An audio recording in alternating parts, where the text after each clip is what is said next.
Hello, folks. This is Greg Gilbert, host of Python's Paradise.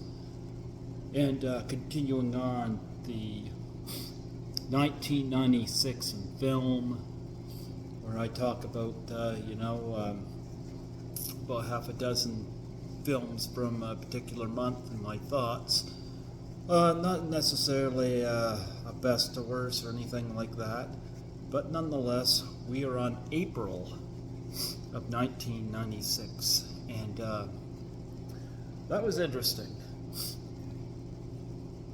And of course, April, as I always say, April showers brings May flowers, but for here in New Brunswick, we usually still have snow on the ground. We do get the showers, though. That does happen. However, in terms of the films I want to talk about, we have three right in April 12th, 1996. The first one I'm going to dive into is James and the Giant Peach, which of course was Henry Selick's follow-up to A Nightmare Before Christmas.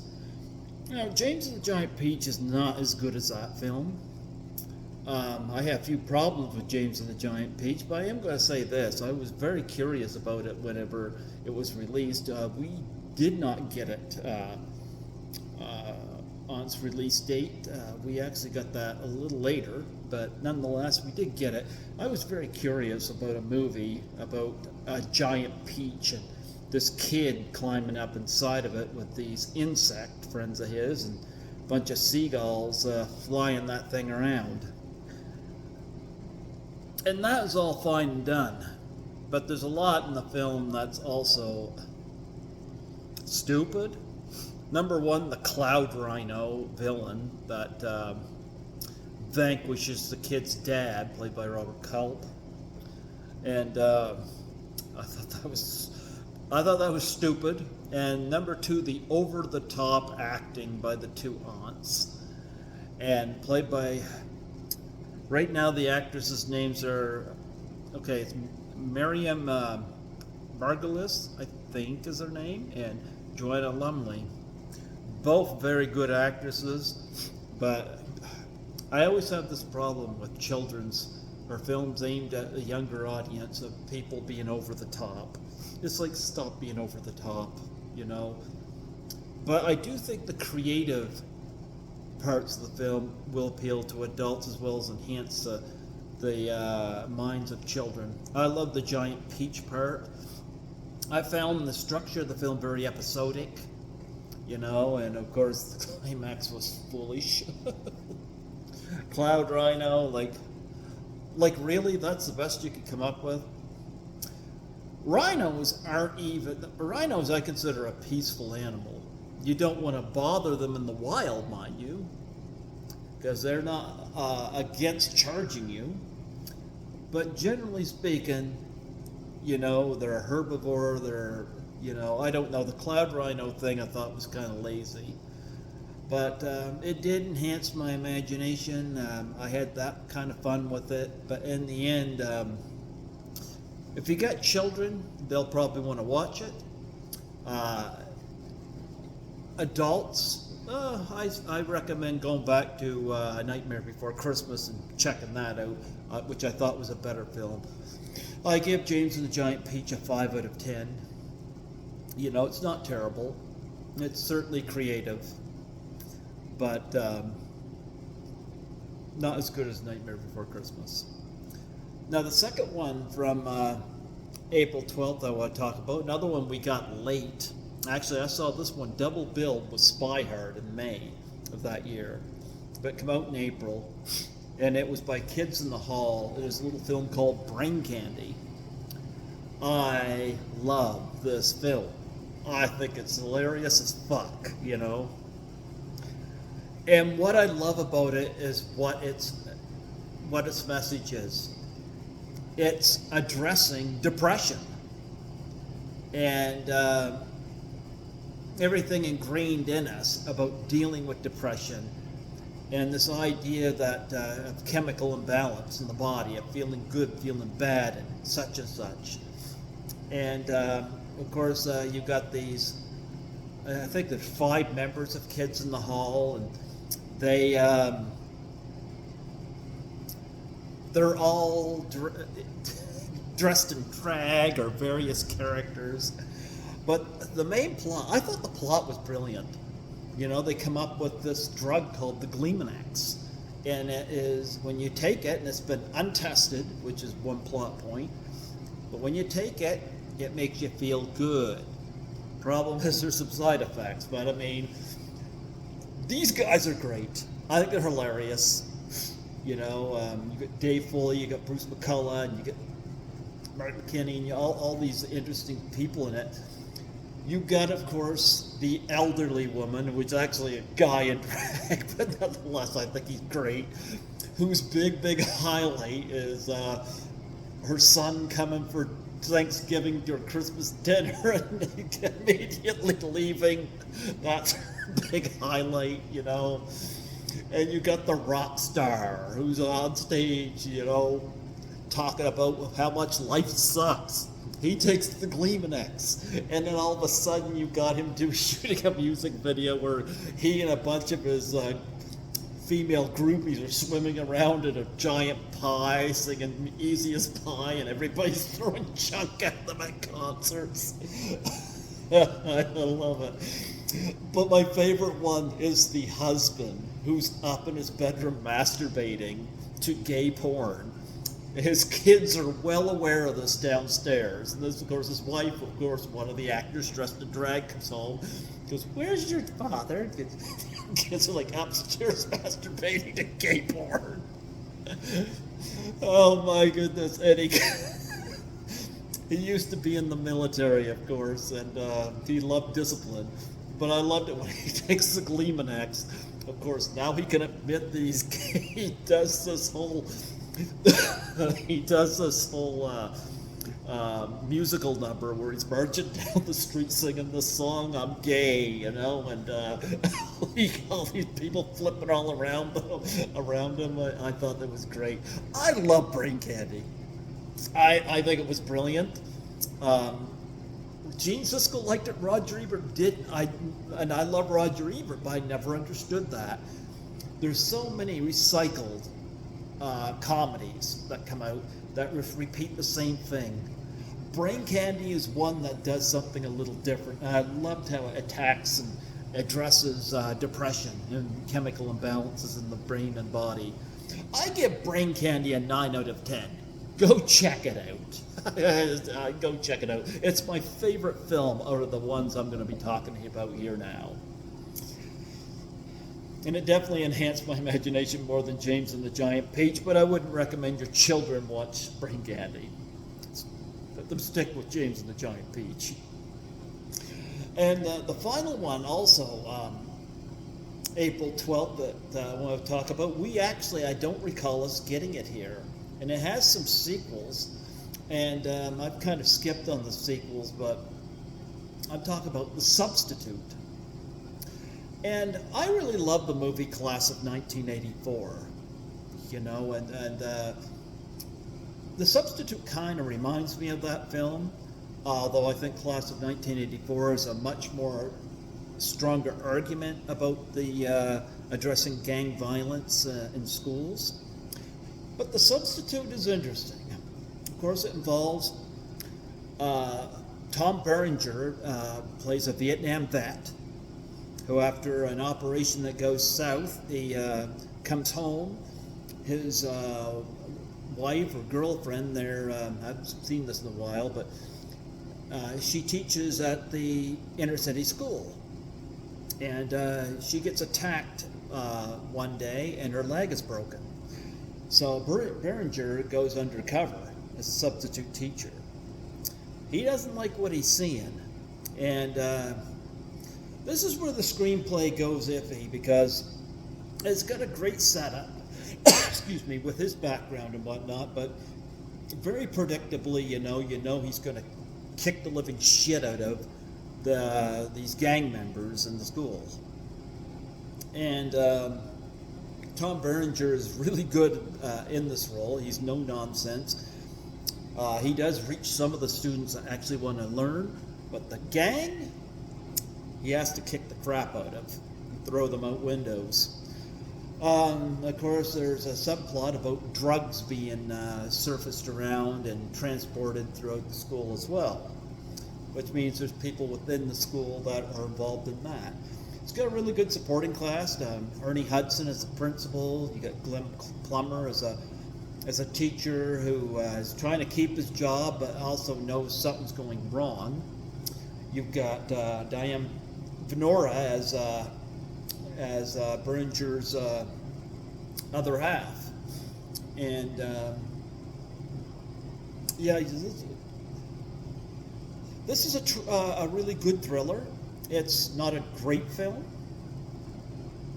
but nonetheless, if you like thrillers and you want a really good performance of Tom Berenger, which just delivers, I give The Substitute a 7 out of 10. So check it out. I wouldn't check it out over Brain Candy. Maybe that's what these gang members needed. Some Gleamanex. That's what they needed. Okay, moving on to April 19th, 1996. We've got a couple films there I want to address. And one is Celtic Pride. Now, Celtic Pride stars, of course, Daniel Stern as a physical education teacher and Dan Aykroyd as a plumber. They're best friends for life, and they end up having to move in together because Daniel Stern's wife kicks him out. Why? Because between the two of these characters, they have an obsession with the Boston Celtics. Way too, actually, it affects Daniel Stern's marriage in the film. So they have to move in together. Now, Damon Wayans plays a basketball figure that they're rooting against. And one night out at the bar, they get Damon Wayans drunk. And when they wake up the next morning, they realize they got Damon Wayans tied up in their apartment. And they're like, what the fuck? But they decide, hey, if we keep him out of this, maybe the Celtics will have a shot at winning. And you got a pretty, again, predictable structure to this movie, but I like the climax because there's some real tension there.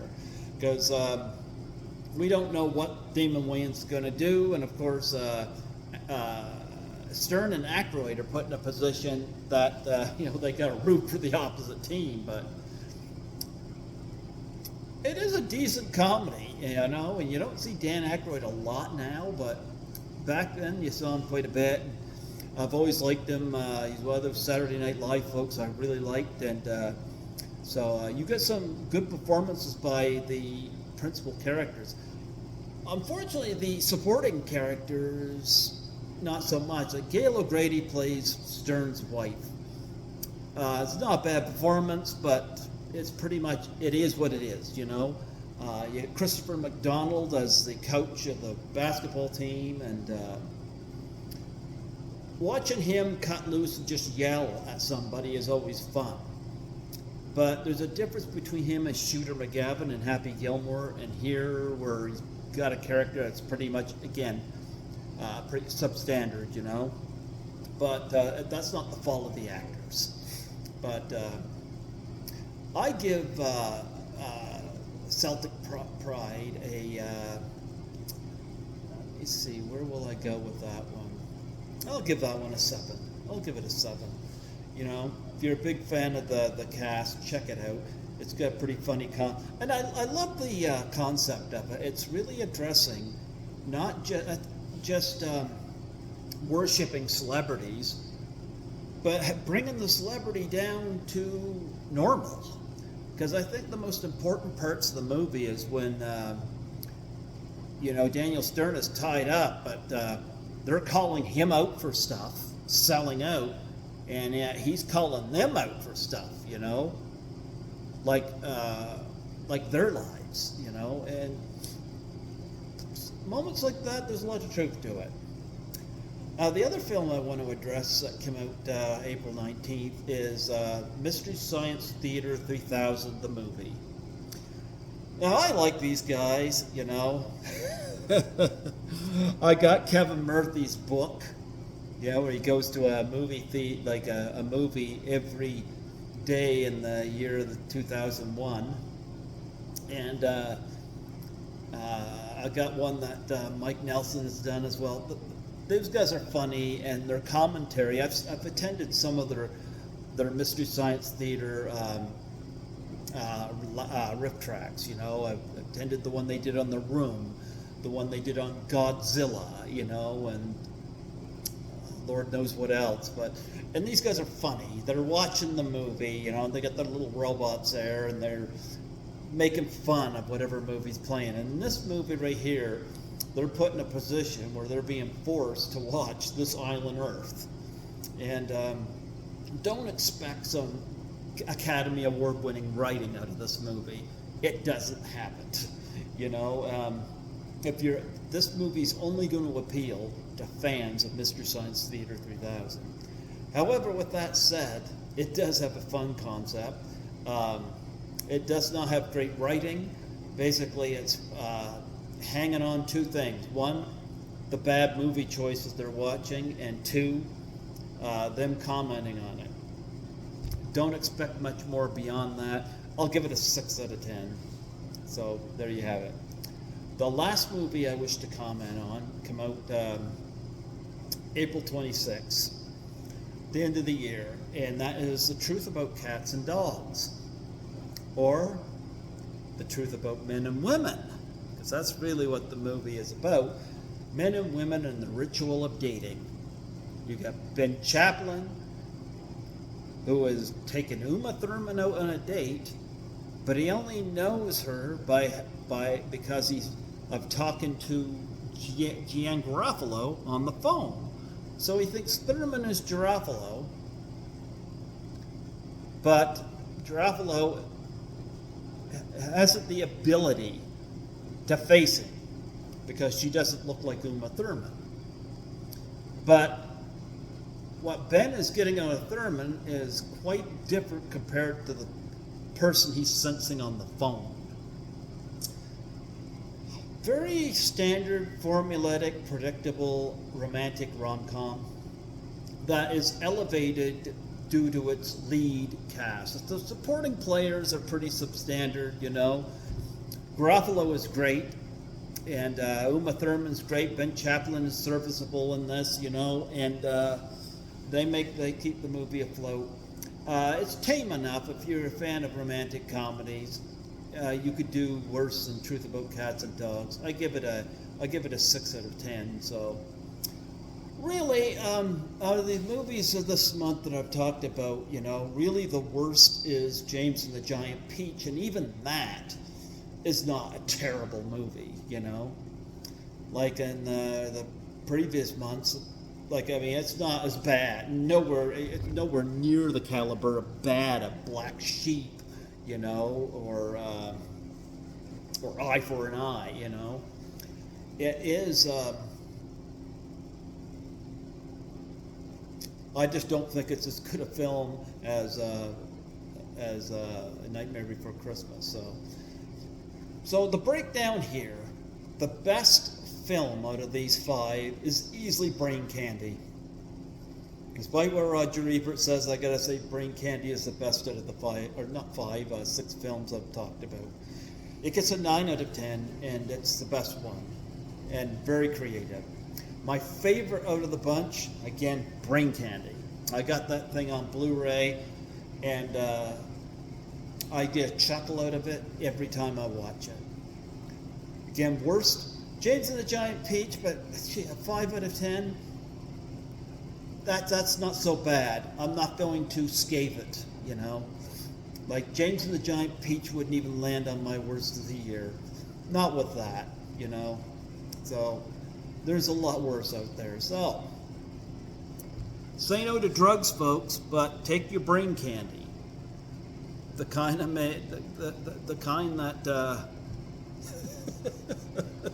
make you into a better, more productive person in society, which I don't know if the Kleenex is really your answer to that. But hey, it's a fun movie. Take your candy. Have a good one, folks.